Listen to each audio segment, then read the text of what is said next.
Hey folks, Baltasaro, right back where I left you with another installment of Pokemon Emerald. In the last part, we did a lot of walking, and then we did some battling up Route 104 through Petalburg Woods. And now we're going to keep moving on and try to get to Rustboro City.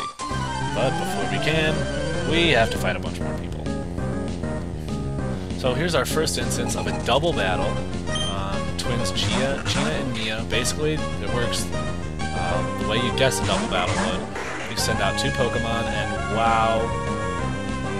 Let's see how this ends. Yeah, it works a lot like you think. Actually, here, let's do this. We'll use a potion. Wow, that was our last potion. But yeah, basically, the way it works is both your Pokemon get a turn, you can attack either one. So it's, rather self-explanatory, but it's a kind of a cool thing that they just added in Generation 3. So let's just try to get through here with... Oh, snap. No. So we'll just try to get through this with Ralts not dying. And basically the way it works out now, it's kind of nice. Oh, perfect. Basically, if you try to attack a Pokemon that is just fainted because of your other Pokemon, it's not, it doesn't go to waste, it just goes on to the next one. And that's perfect. We're gonna be just fine. Hurt yourself, hurt yourself, hurt yourself. Yeah, there we go.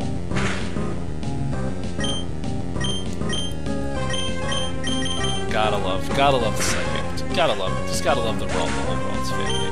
I just love it. Anyways, but yeah. I'm into psychic types just for, just random awesomeness like that you can't even attribute to the type. It just seems to happen. So what do you have to say, bro? Oh, of course, you're a friggin' trainer. You're standing next to water, looking at your reflection. Of course you're a trainer. Nice pull. Oh. Everyone's favorite Pokemon with which to battle, Magikarp.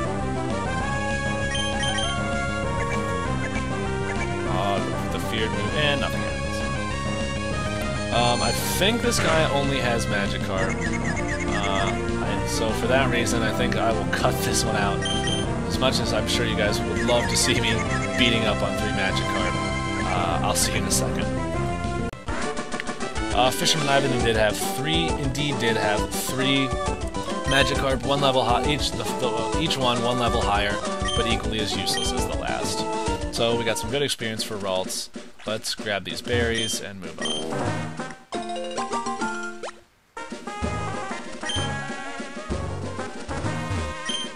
See berries so that's coming. I'll show this with you. Basically, yeah, she'll give you a Chesto Berry.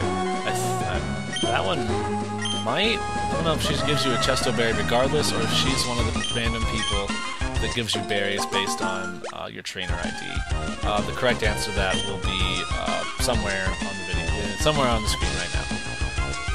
Anyways, moving on, we should be in the big city of Rustboro City. Basically a little bigger than the towns we've experienced before, but same basic idea. So let's head to the Pokemon Center and heal really quickly.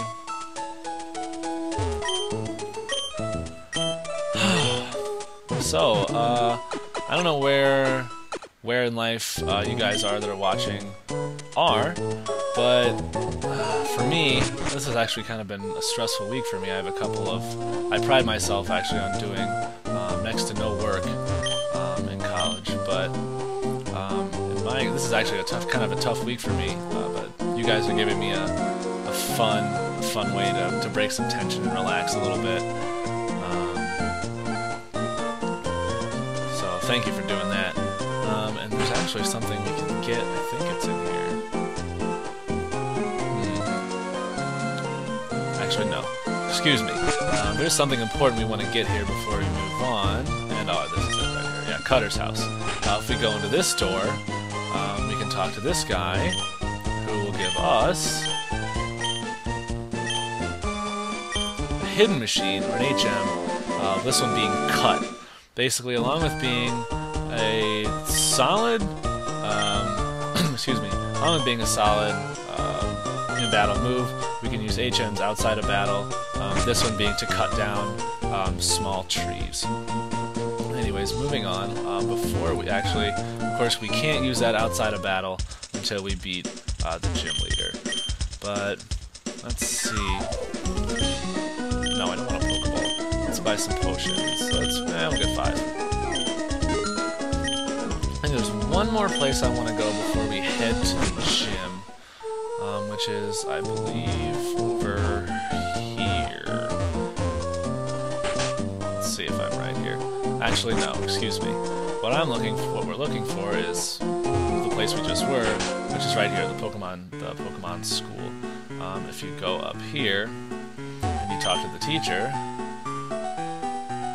you will have to sit through this animation. That's how to get a taste of my Quick Claw, whether you're not a good student. He gives you the Quick Claw. Basically, you give that, it's a hold item you give to a slower Pokemon, or just any Pokemon, and there's a certain chance that it will attack first, regardless of its speed. Handy item to get, most definitely. Okay, I'm just going to save really quick here, and then we are actually going to head up to our first gym to fight, to try to get our first badge. So let's do that. Sign here. Mentioned Roxanne, the rock-loving honor student. So if you picked Trico or Mudkip, you're golden. Basically, the way this gym, most of them are set up like elaborate mazes, whatever.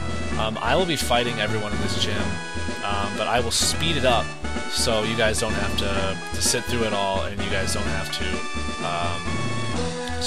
sit through me fighting a bunch of trainers, and so I don't have to keep trying to come up with interesting things to say. So, speed her up!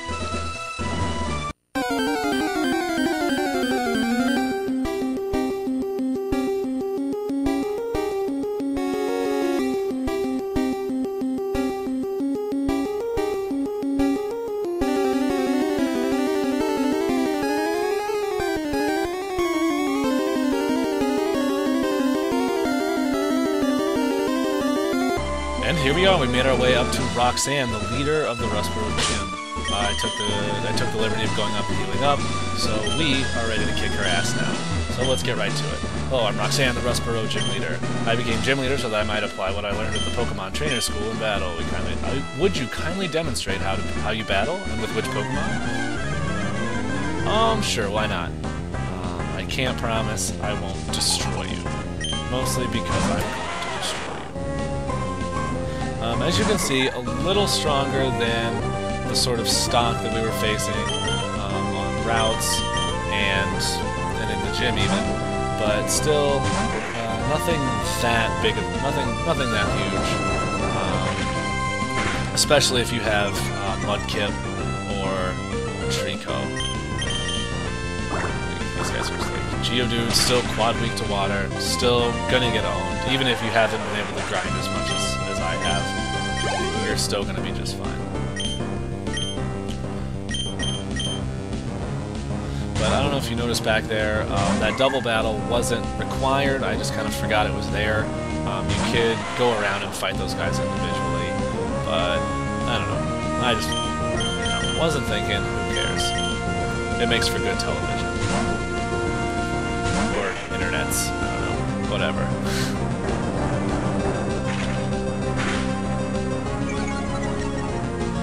Rock Tomb can get annoying, but in longer fights it can get annoying. But at this point, she's just delaying the inevitable. She's gonna get destroyed. Now, as far as if you chose the fire Pokemon Torchic,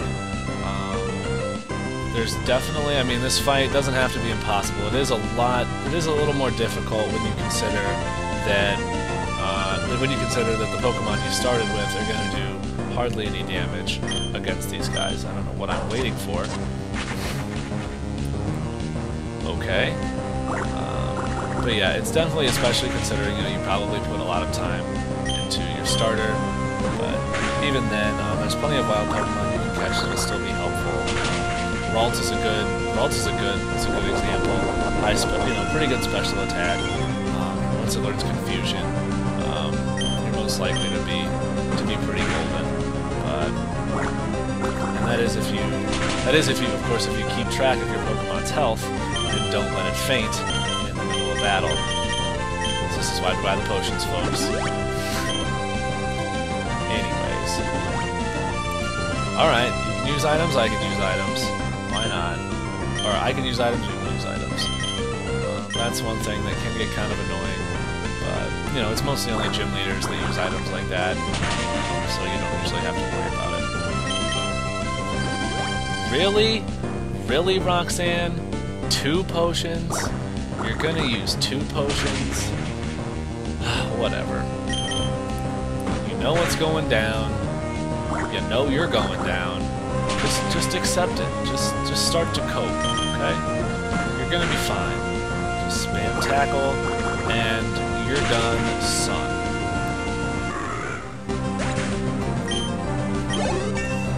And there we go. We're up to level 16. Beautiful. So our first gym, and our first subsequent gym badge. The stone badge. And we get a nice chunk of change for our trouble. And what is this? Mudkip is evolving, our first Pokemon evolution. If for some reason you wanna, if you really like Mudkips, you can press B at any time, of course, and cancel it. But you know, why would you want to? You can get your hand. You can escape all the Mudkip jokes when the Pokemon evolves into Marshtomp. And it's trying to learn Mudshot. And now that we've evolved our Mudkip, you might notice that Marshtomp is now a dual type, water and ground, which can come quite in handy. This is actually not a bad move at all. So we're definitely going to get rid of. I kind of like reducing accuracy, and I don't need growl. I'm not going to use growl, so let's get rid of growl. Anyway, so now this Pokemon's only weakness is a quad weakness to grass, which can be good or bad, but anyways. And we get the stone badge, and with it we can now use HM1 cut outside of battle. It comes very much in handy. But having defeated our first gym, and having obtained a TM, let's see if she tells Rock Tomb. I'm not a fan, but you know, if you're playing along, do what you like.